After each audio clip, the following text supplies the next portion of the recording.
नमस्कार, मी प्रियंका स्वामी भक्त चॅनलमध्ये मनापासून स्वागत करते। तर ताईंनो, आज तुमच्याशी थोड्याशा गप्पा मारणार आहे मी। व्हिडिओ पाहता पाहता भरपूर बायका म्हणतात कामाचं खरंच लय कठीण आहे, हे करू शकत नाही, ते करू शकत नाही। तर ह्या फौजीची मिसेस आहेत, तर ह्या पहा स्वतः गिरणी चालवतात आणि गिरणी चालवतात। मी गिरणीमध्ये दळण दळण्यासाठी गेले तर त्या स्वतः फ्यूज टाकत होत्या। पहा तिथं सगळी सिस्टीम त्यांना येत होती। फ्यूजाची तार सुद्धा त्यांनी स्वतः जॉईन केली आणि स्वतःच फ्यूज बसत होत्या। त्यांना विचारलं मी व्हिडिओ घेऊ का, तर मी तुमच्याशी का शेअर करते, तर आपण म्हणतो मला हे येत नाही, मला ते येत नाही, मी करू शकत नाही। पण प्रत्येक बाईने हा प्रयत्न केला पाहिजे, पण प्रयत्न केला तर तिथे यश नक्की असतं ताईंनो। आणि यशालाच खरी लक्ष्मी म्हणतात। म्हणजे जिथं यश आहे तिथं पैसा आहे आणि जिथं पैसा आहे तिथली घरची लक्ष्मी स्थिर आहे, हे एकदम बरोबर वाक्य आहे माझं।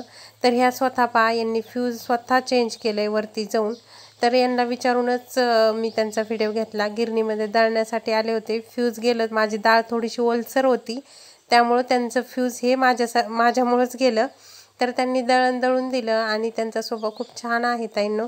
तर इथं बहीण जाण्याची तयारी होती। जसं की मी तुम्हाला म्हणलं, मी तुमच्याशी थोडं बोलणार आहे।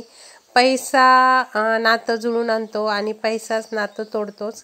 म्हणजे कसं, तर माझी बहीण जाण्याचं कारण हे फक्त दुकानासाठी, माझी सीझनमध्ये दुकान बंद राहत होती म्हणून माझी बहीण माझ्याकडे पाहून व माझी धावपळ पाहून जायचं असं म्हणाली आणि नंतर ती सासर घरी गेली। तरी इथं शिदुरीची तयारी चालू होती, तिच्या पुऱ्या करून घेतल्या, छान लाडू केले आणि जाण्याची तयारी चालू झाली। तर पैसा माणसं तोडतो आणि पैसाच माणसं जोडतो, हा वाक्य एकदम बरोबर आहे। माझी दुकान नसती आणि मी घरी बसून जर असते तर ती आणखीन 1 महिनाभर माझ्यापाशी थांबली असती। तर माझी दुकान असल्यामुळं आणि दुकानाला भाडं अनलिमिटेड असल्यामुळं तिला जावं लागलं। तर माझ्या दुकानाला भाडं खूप आहे त्यामुळं तिला वाटायलं की घरी बसून हिचं भाडं रिकामं चाललंय आणि त्यामुळं तिने काय केलं, जाण्याचा निर्णय घेतला। कारण 1.5 महिना राहिली ती।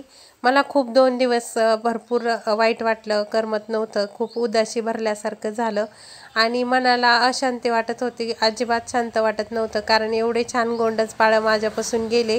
उठता बसता कितीही कामाचा थकवा आला तरी मी त्यांच्याकडे जाऊन थोडा वेळ म्हणजे फ्रेश व्हायची किंवा त्यांच्याकडे गेल्यावर माझं मन एकदम मोकळं व्हायचं, कामाचा थकवा निघून जायचा आणि एक मनाला आनंद वाटायचा। कारण माझ्या बहिणीला खूप दिवसांनी छोटेसे गोंडस 2 बाळं झाले होते आणि त्याचा आनंद गगनात मावत नव्हता। मला, माझ्या भावाला, माझ्या बहिणीला, म्हणजे माझ्या सगळ्याच नातेवाईकांना खूप आनंद झाला होता।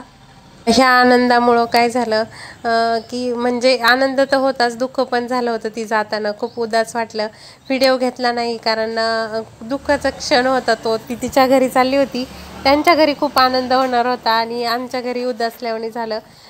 त्यामुळं मला खूपच म्हणजे वाईट वाटत होतं की एवढा मोठा दिवाळीचा सण आलाय आणि दिवाळीच्या सणाच्या निमित्ताने लोक म्हणजे बहिणीकडे येतात किंवा माहेरी जातात आणि माझी बहीण चालली, तर फक्त याला एकच कारणीभूत आहे, तो म्हणजे पैसा। तर का पैशामुळेच जाणं लागलं, कारण काय तर दुकानामध्ये 2 महिने बंद असल्यामुळं तिला असं वाटायलं की बरं आहे आपलं गेलेलं, कारण हिचं पण सीझन आहे।